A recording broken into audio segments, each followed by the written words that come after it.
اور پھر انہیں کھولنے کے علاوہ میرا اور کیا کام ہو سکتا تھا؟ البتہ یہ خطرہ موجود تھا کہ گولیوں کی آواز کہیں سرحدی علاقوں میں نہ سن لی گئی ہو اور سرحدی محافظ یہاں پہنچنے والے نہ ہوں۔ چنانچہ کام نہایت تیز رفتاری سے کیا گیا۔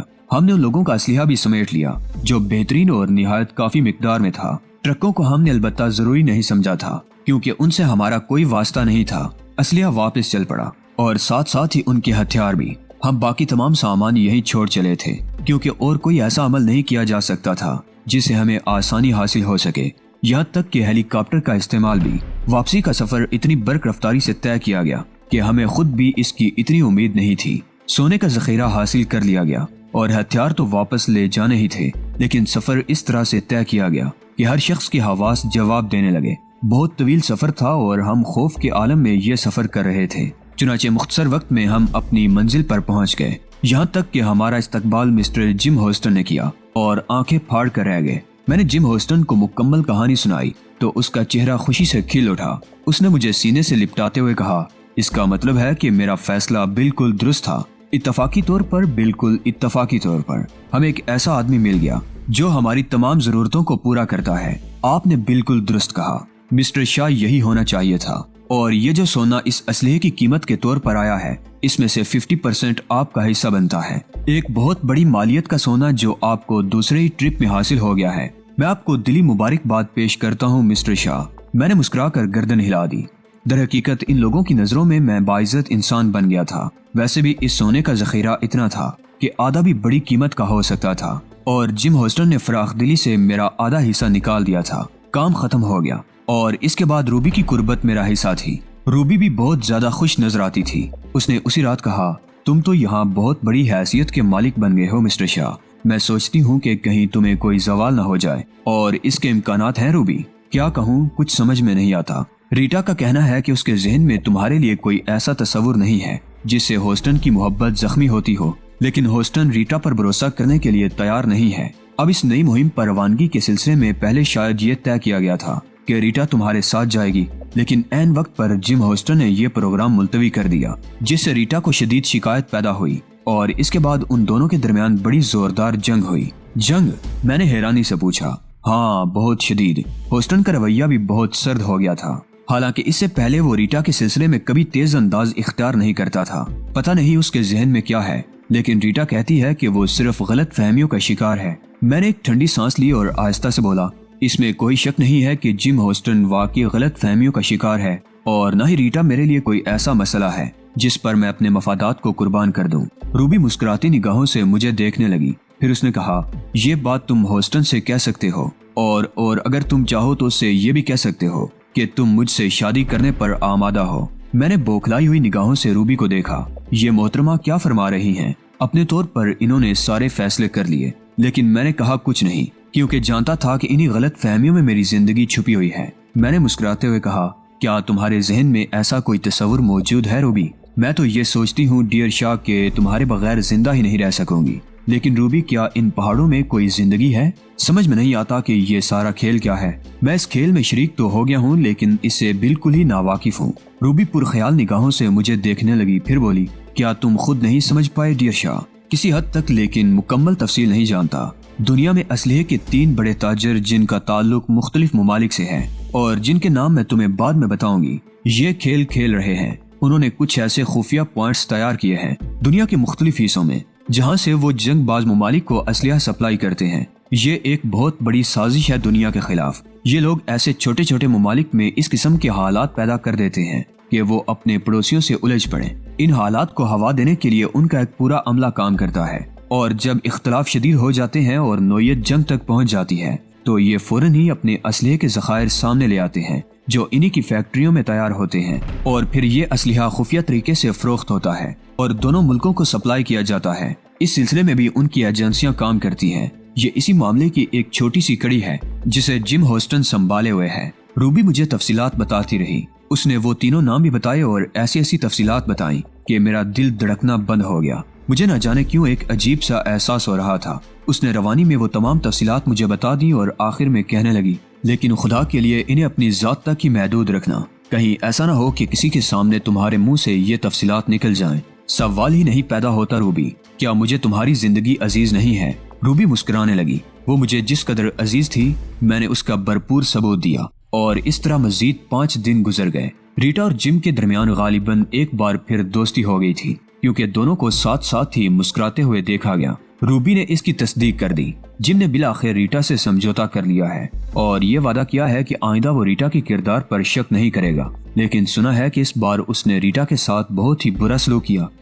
بہرحال ہمیں ان دونوں کے معاملات سے کیا دلچسپی ہو سکتی ہے، ہمارا تو اپنا ہی معاملہ بہت دلچسپ ہے۔ جم نے چھٹے دن مجھ سے رابطہ قائم کیا اور کہنے لگا، تمہاری آمد سے بہت سے ایسے دلچسپ معاملات ہوئے ہیں جنہیں میں اہمیت دیتا ہوں۔ یوں سمجھ لو اس بار پھر ہمیں ایک بہت بڑا کام مل رہا ہے۔ فائنل آج رات کو ہو جائے گا اور اس کے بعد تمہیں تیاریاں کر کے روانہ ہونا ہے۔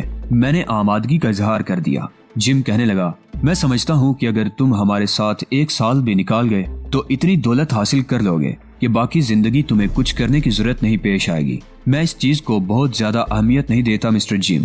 میری خواہش ہے کہ سب سے پہلے میں اپنا ایک معیار قائم کر دوں اور آپ کی نگاہوں میں وہ حیثیت اختیار کر جاؤں کہ آپ مجھ پر بھرپور اعتماد کرنے لگیں۔ مجھے تم پر اعتماد تو پچھلی مہم کے بعد ہی ہو گیا ہے، بلکہ دونوں کام تم نے جس خوش اسلوبی سے سر انجام دیے ہیں ڈیئر شاہ، ان سے مجھے تمہاری عظمت کا لوہا ماننا پڑا ہے۔ اگر تم باقاعدگی سے اس کام کو جاری رکھنا چاہو تو تمہیں دنیا کے اور بھی ممالک میں اس کام کے لیے بھیجا جا سکتا ہے۔ ہمارے سرپرست تمہیں ہاتھوں ہاتھ قبول کریں گے۔ فی الحال تو میں تمہارے پاس ہی خوش ہوں مائی ڈیئر مسٹر جم۔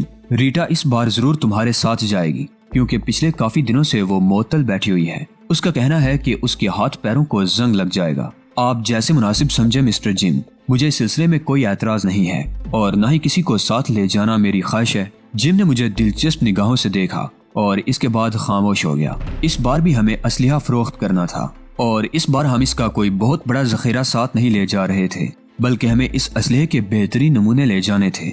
بات ذرا لمبی تھی اور جم نے مجھے اس کے بارے میں جو تفصیلات بتائی تھی میں نے انہیں پوری طرح ذہن نشین کر لیا تھا۔ اس بار ہمیں 2 آدمیوں سے ملاقات کرنی تھی، اسلحے کے نمونے انہیں دکھا کر سودا کرنا تھا اور سپلائی کے لیے 1 ماہ کا وقت لینا تھا، ماہ ایڈوانس کے۔ میں نے تمام تفصیلات سمجھ لی۔ اس میٹنگ میں ریٹا بھی میرے ساتھ تھی۔ اس موضوع پر اس نے بھی اپنی رائے کا اظہار کیا تھا۔ جم ہوسٹن کہنے لگا، جو ہی تم لوگ واپس آؤ گے میں روانہ ہو جاؤں گا، کیونکہ ہمیں اسلحے کے ایک بڑے ذخیرے کی ضرورت بھی ہے تاکہ ہم سپلائی کو بہتر بنا سکیں۔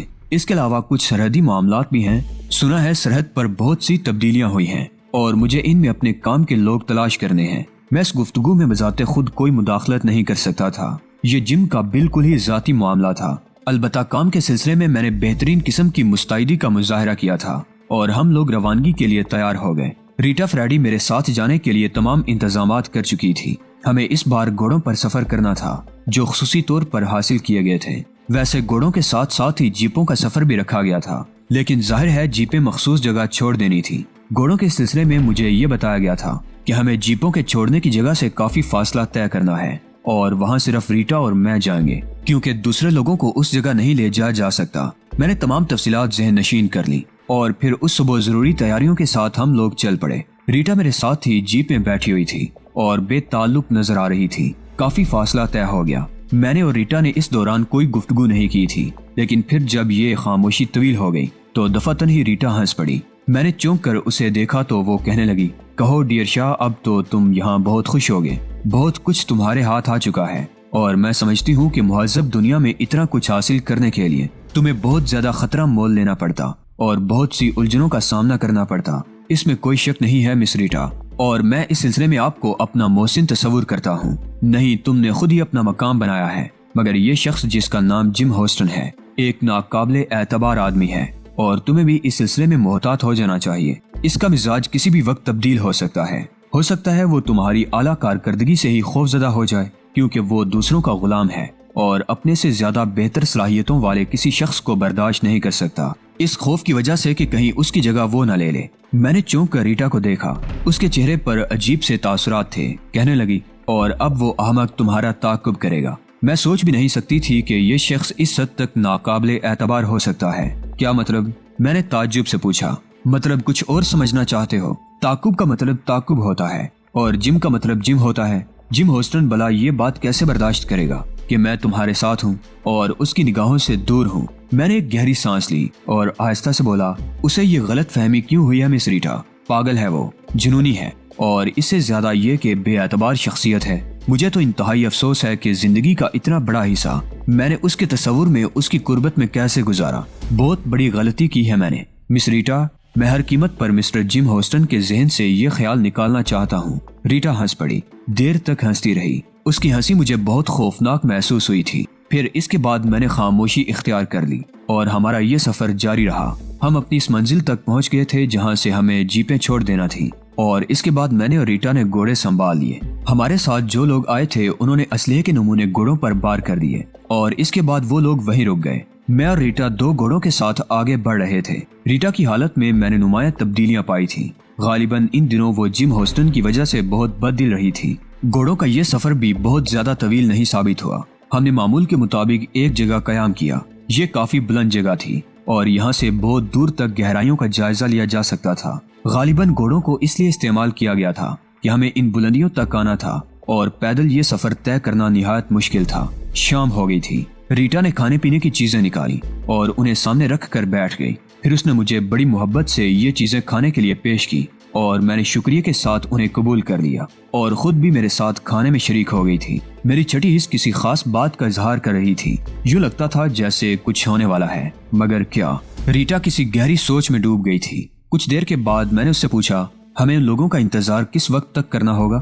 بہت زیادہ وقت نہیں لگے گا، ریٹا نے جواب دیا۔ میں خاموشی سے اس کا جائزہ لیتا رہا۔ پھر میں نے کہا، مس ریٹا فریڈی، یہ ایک سچائی ہے جسے میں نے محسوس کیا ہے کہ آپ مجھے جب پہلی بار ملی تھی تو زندگی سے بھرپور تھی۔ آپ کی جسم میں پارا بھرا ہوا تھا اور آپ بہت تیز اور چاقو چوبند نظر آتی تھی، لیکن ان دنوں میں آپ کو بہت زیادہ مزمل پا رہا ہوں۔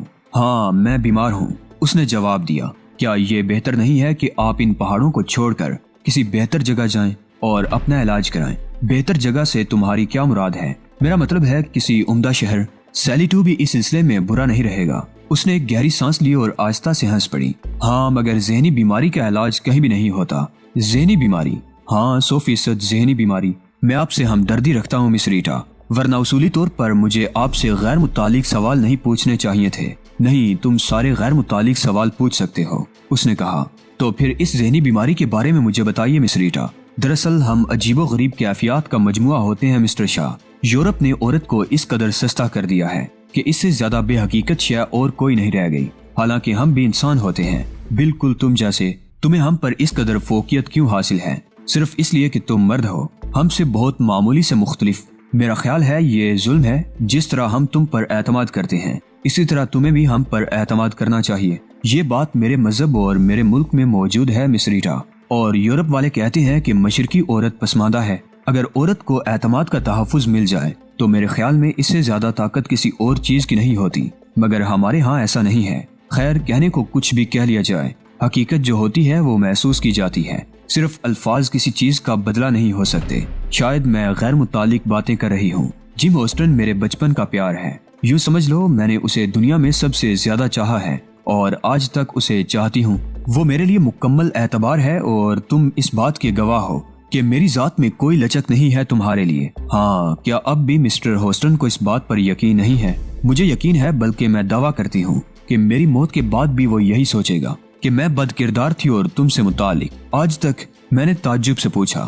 ہاں، آج تک ہی نہیں بلکہ میں نے آئندہ کی بھی پیش گوئی کی ہے۔ یہ بات واقعی قابل افسوس ہے مس ریٹا فریڈی۔ قابل افسوس ہی نہیں، قابل نفرت بھی۔ اتنی شدید نفرت کے قابل کہ اس کے بعد نفرت کا تصور ختم ہو جائے۔ ریٹا فریڈی کا لہجہ بدل گیا اور میں نے چونک کر اسے دیکھا۔ اس نے بگڑے ہوئے لہجے میں کہا، ہم لوگوں کو بالکل ہی ناکارہ چیز سمجھ لیا جاتا ہے۔ ہماری اپنی کوئی حیثیت نہیں ہوتی، ہمارا اپنا کوئی مقام نہیں ہوتا۔ یہ کیسے ممکن ہے؟ جانتے ہو کہ اس وقت میرے سپرد کیا ذمہ داری کی گئی ہے؟ نہیں جانتا، میں نے کہا۔ تمہیں قتل کرنے کی ذمہ داری؟ جی؟ میں حیرت سے چونک پڑا۔ ہاں، اس نے مجھے تمہارے ساتھ اس شرط پر بھیجا ہے کہ اب تم واپس ان پہاڑوں میں نہیں جاؤ گے۔ تم زندہ ہی نہیں رہو گے اور کہیں بھی نہیں جا سکو گے۔ یہ میری ذمہ داری ہے اور یہ کام مجھے سونپا گیا ہے میری مرضی کے خلاف۔ میں نے اسے بتایا کہ تم ایک ذمہ دار آدمی ہو اور ہمارے لیے فائدہ مند بھی ثابت ہو رہے ہو۔ تمہاری زندگی ہمارے لیے ہر طرح سے قیمتی ہے، لیکن وہ صرف تمہاری موت چاہتا ہے، صرف تمہاری موت۔ میرا کوئی وقار نہیں ہے، میری اپنی کوئی عزت، کوئی حیثیت نہیں ہے۔ مجھے بتاؤ، کیا تم نے اس وقت میری زندگی بچا کر مجھ پر احسان نہیں کیا جب میں زخمی ہو گئی تھی اور میرے دشمن میری طاق میں تھے؟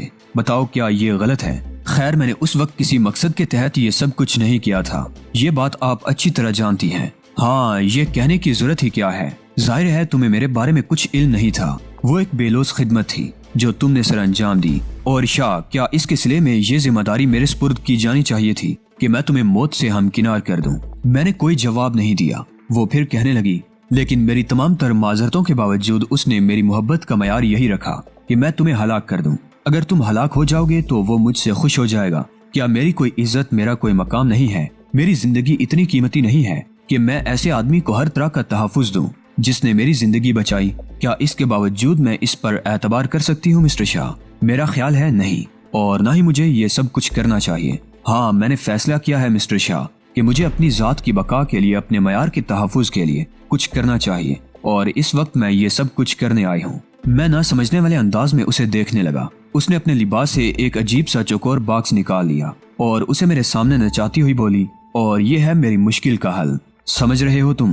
یہ ہے میرا انتقام۔ میں سمجھا نہیں۔ دیکھو، ادھر دیکھو، اس طرف دیکھو، دور افق پر جہاں وہ اندھیرا چھایا ہوا ہے، وہ پہاڑی جو دھند میں لپٹی ہوئی ہے، شاید تمہیں یہاں سے نظر نہ آئے مگر میں چشم تصور سے اسے دیکھ رہی ہوں۔ یہ ہماری قیام گاہ ہے، وہ جگہ جہاں ہم سب لوگ رہتے ہیں، جہاں تم رہتے تھے، اور یہ میرے سامنے میرے ہاتھ میں جو چیز ہے وہ ایسے بموں کا ریموٹ کنٹرول ہے جو میں نے وہاں پر فٹ کیے ہیں۔ کیا میں اچھل پڑا۔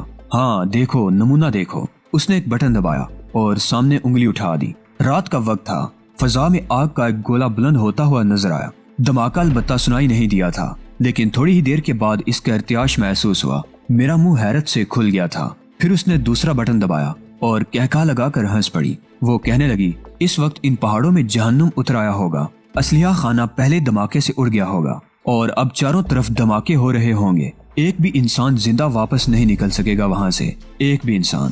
اس نے تیسرا اور چوتھا بٹن دبایا اور فضا میں سرخی نمودار ہو گئی۔ حالانکہ اتنا فاصلہ تھا لیکن دھماکوں کا ارتعاش صاف محسوس ہو رہا تھا، اور شعلوں کے بادل آسمانوں کی جانب پرواز کر رہے تھے۔ یہ تھا میرا انتقام، یہ تھا میرا فیصلہ، ریٹا نے کہا، اور اس کے بعد ریموٹ کنٹرول ایک جانب اچھال دیا۔